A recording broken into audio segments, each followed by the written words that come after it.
stormy seas and lost souls. Who is it? She's dreamt of this before. It's coming. Is it?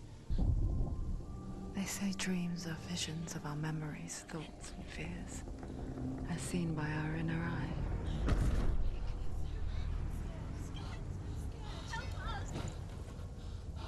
But what if each one of us is always dreaming, even when awake? And we only see what our inner eye creates for us. Is this what hell is? A world shaped by Senua's nightmares. Maybe that's why people fear seeing the world through her eyes. Yes, she's scared. Because if you believe that Senua's reality is twisted, you must accept that yours might be too.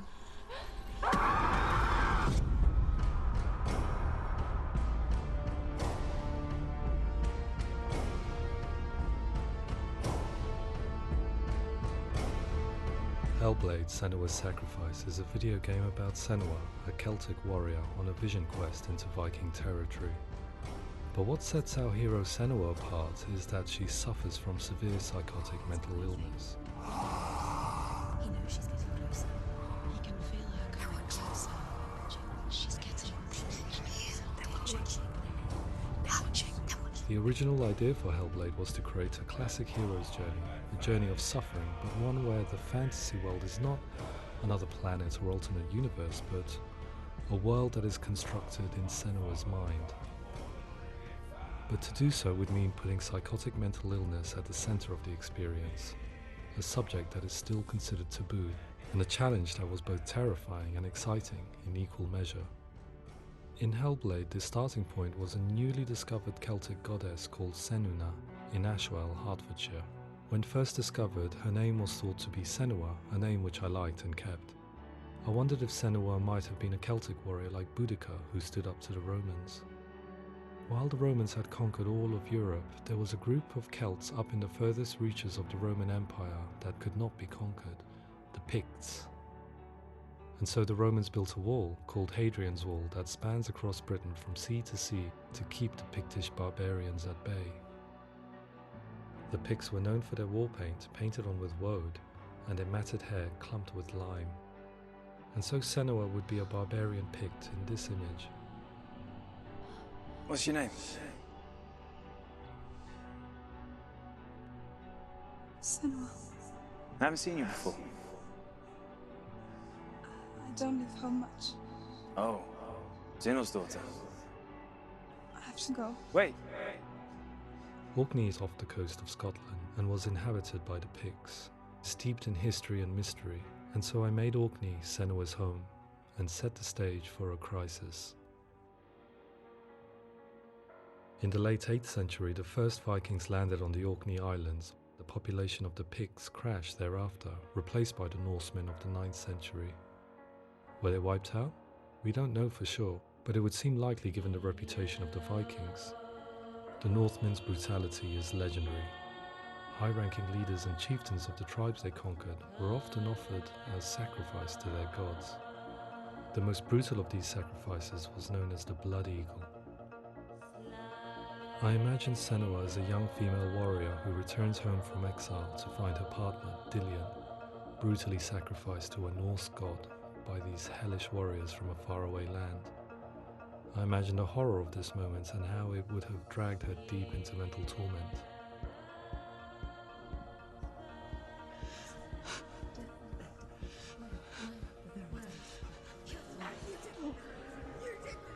No!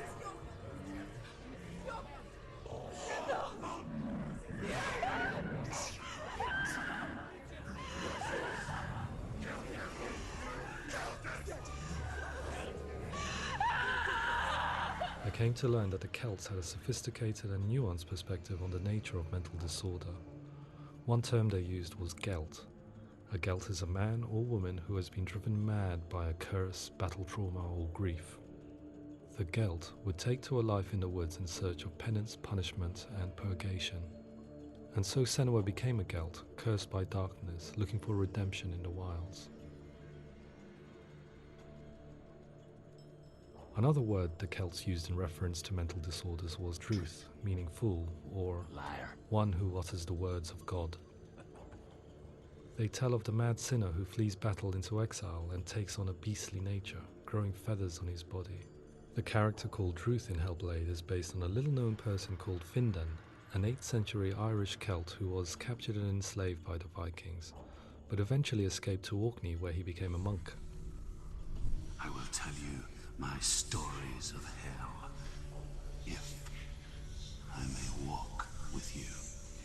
Upon meeting Senua, it would be his stories that fuel her quest deep into their world of gods. The Northmen say the world will come to an end. The sun will grow black, the earth will sink into the sea, the stars will disappear, fire and water will meet, flames will play against the sky, the heavens and earth and all the world will be burned, all the gods will be dead, and the warriors of Valhalla and people everywhere. Senua, prepare yourself for Ragnarok, for it is nigh. So the stage was set for a new adventure, a journey into the Norse underworld called Hell, a vision quest fueled by madness and myth, a fantasy that was created by Senua's own mind, and one that we would experience through her eyes. This is your mission. This is your quest. There is nothing else left. To make a game about a warrior with psychotic mental illness as its central theme was fraught with danger. Mental illness, such as psychosis, is still taboo and rarely acknowledged in a century of cinema, never mind the new medium of games. Where it does feature, it often conflates psychosis and psychopathy associated with a lack of empathy. It is unfortunate that these two words sound so similar that they are used interchangeably in media. I must admit that I didn't have to look very far to discover my own ignorance of the subject. So we reached out to Paul Fletcher, psychiatrist and professor of health neuroscience at University of Cambridge. Psychosis is a descriptive term, and it refers to having a loss of contact with objective reality. So it's characterized by two main sets of symptoms. One of them is hallucinations, where somebody experiences perceptions when there is no actual objective thing out there to perceive. You're already dead. Who are you? And the other is delusions, where somebody comes to very often bizarre, unpleasant, frightening beliefs when there's no good evidence in favor of them. There's no doubt about it. The source of the darkness is in Helheim.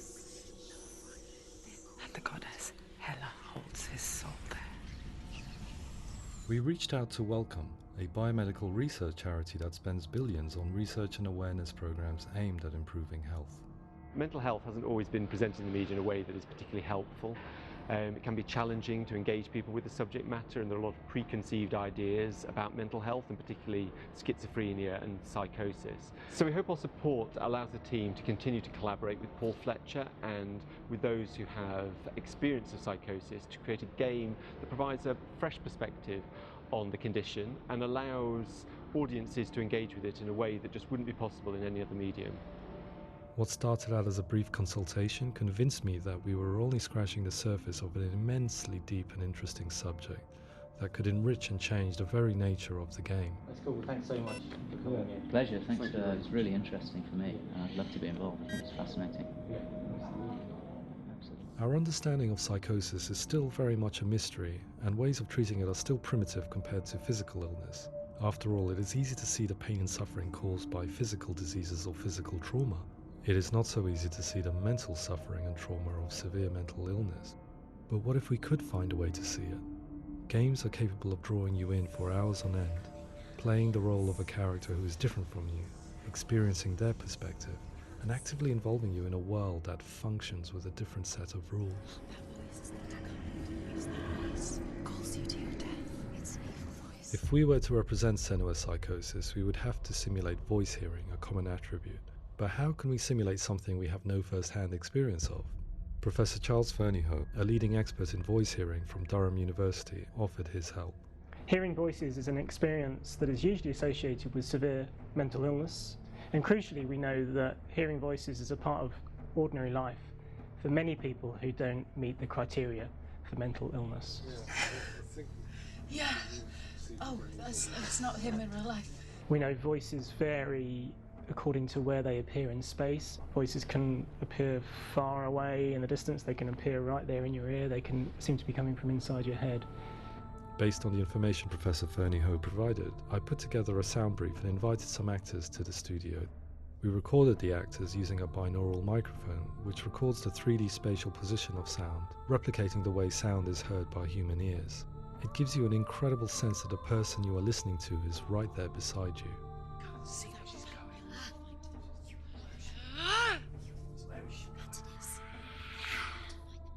Rachel Waddingham from the Voice Collective came to our studio with 2 young voice hearers to speak to our team.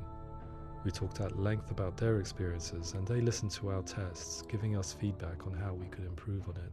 Everyone hates her. She's cursed. It's very hard to represent what this experience is like, partly because it's such a personal, intense, emotional experience. It's testament to how Ninja Theory have been listening to what the researchers are saying, but also, crucially, listening to the experts by experience. What they've come up with is so compelling. It's by far the best representation I've heard of what these experiences are like.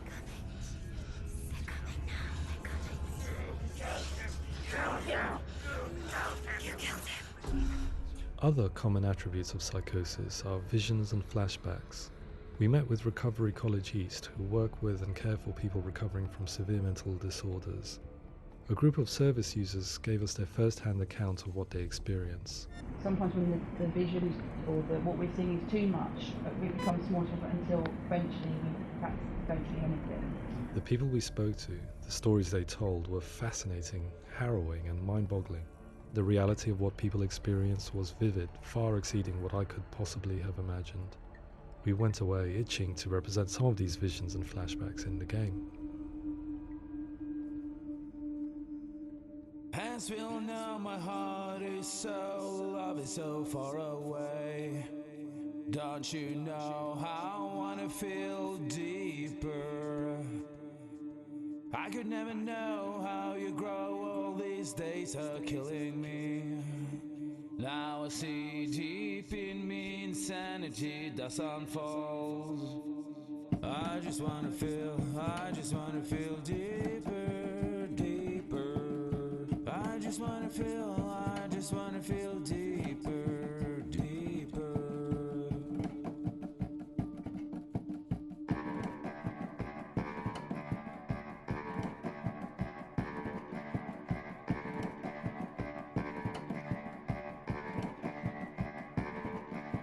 As we all know, my heart is so, love is so far away. Don't you know how I wanna feel deeper? I could never know how you grow, all these days are killing me. Feel like this, read like this, I just wanna live, that's all. I just wanna feel deeper, deeper. I just wanna feel deeper, deeper.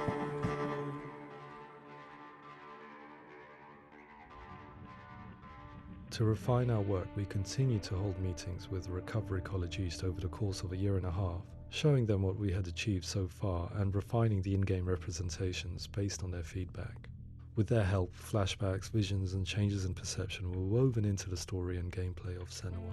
The students that are involved in this project are incredibly excited about being involved. They have described the experience as being important because it values their lived experience and shows that despite what we have been through, all of that experience becomes valid, that actually it's something that we should all be talking about.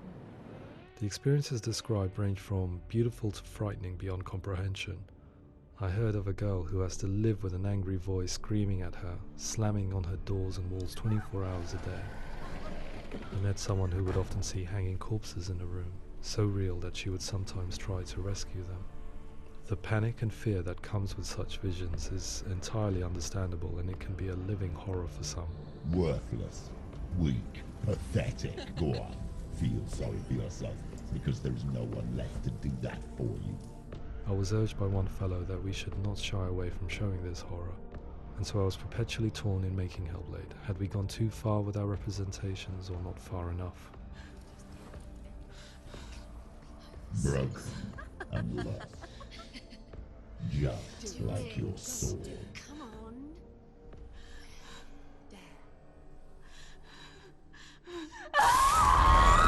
In some ways, voice hearing and visions were the low-hanging fruit, so to speak.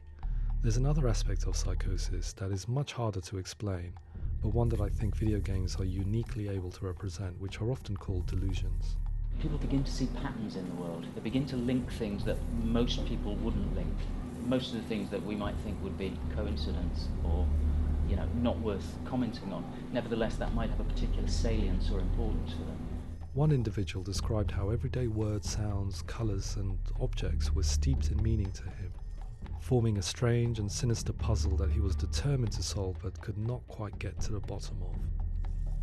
It's not just brain dysfunction. It's not like the system shut down. It's actually an incredibly creative process. The person creates a world populated with voices and phantasms and terrors, and they're completely immersed in it. They believe in it. We often invite people into the studio to play the game.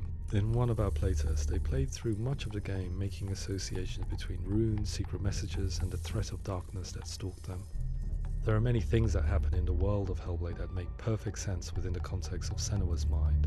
The dark rot that's killing her slowly from within, the secret runes of the gods that block her path to Helheim, and strange associations that exist in the game to confuse you. To complete Senua's quest, you have to internalize and accept the logic and meaning behind these things to progress. Afterwards, they said that they didn't see much evidence of mental illness in the game. People with delusions of all sorts would argue the same thing, that they are not aware of their experience being abnormal in any way. I need this sword. It's important. Representing perception changes and thinking patterns within Hellblade gives us a set of symptoms common in psychosis. But people with lived experience were keen to emphasize another point, that it is wrong to define a person by their symptoms. Quite often, the illness comes not from the symptoms, but from the stigma, isolation and mistreatment that comes about from the rest of society. They say that I'm cursed. What if they're right? I needed someone to portray Senua, someone who could believably internalize her suffering.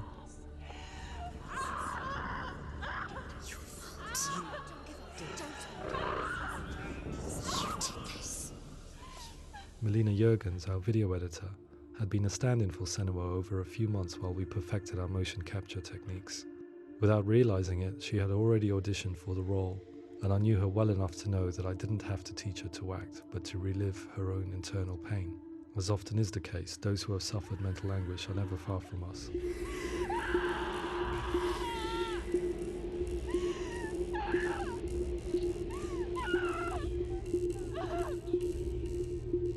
My hope is that by creating a compelling and aspirational character in Senua who feels very much real, albeit in a fantasy setting, we can provide a lens into her reality, a different one to yours, and this is where storytelling comes into play.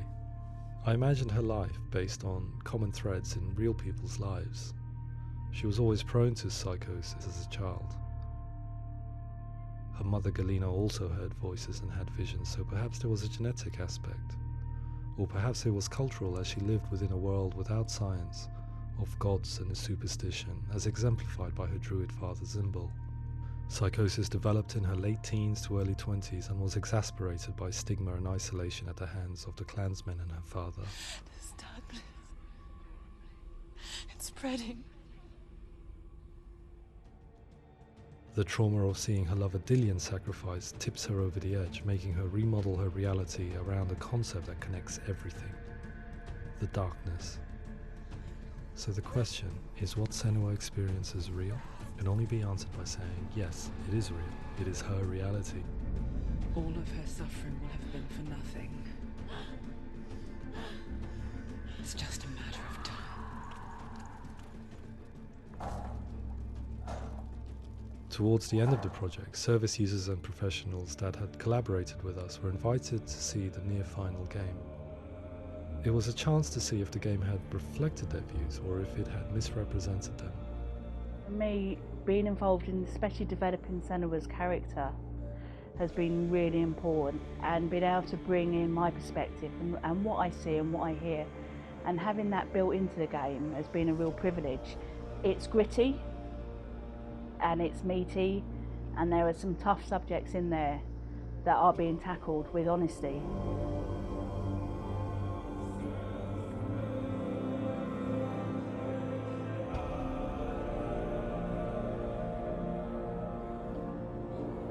I was blown away by it today, absolutely blown away.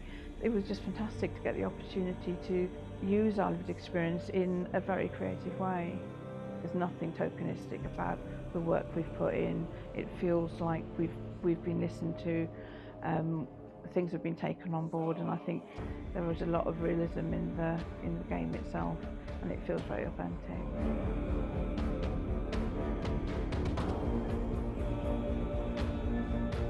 Hellblade will give people a good experience of what it's like to hear voices and have those experiences.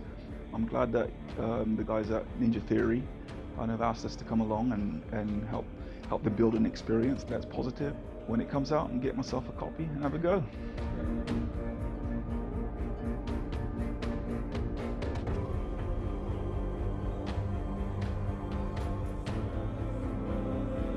I think all the way through I was really inspired by how the conversations have translated into the game in a way that I think I didn't imagine was possible. So wonderful, really wonderful.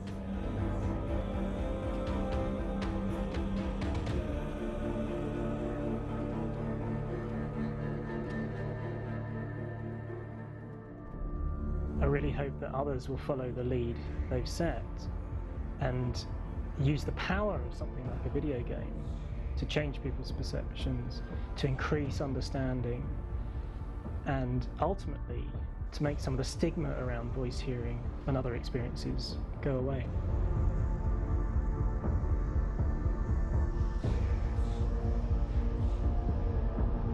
For me, it was really exciting to see something that I explore scientifically being represented so beautifully in a character who's trying to penetrate the mysteries of the environment in which they've been placed, with all of this strange uncertainty and noise and conflicting information that they're getting. I'm very excited by this way of trying to represent mental illness, because I think it actually might be offering us insights that we wouldn't get from pure scientific explorations, and actually giving us quite an empathic view of what it might be like.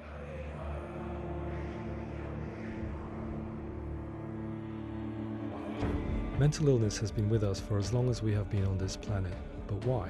Why hasn't evolution stamped out this weakness from within our gene pool? I often pondered this question until I realized that the question had an inbuilt flaw.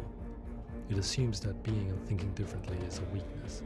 The only reason we have computers, spacecraft, medicine, poetry, art, and yes, even video games is because individuals are able to simulate new abstract realities in their minds and share them with the rest of us.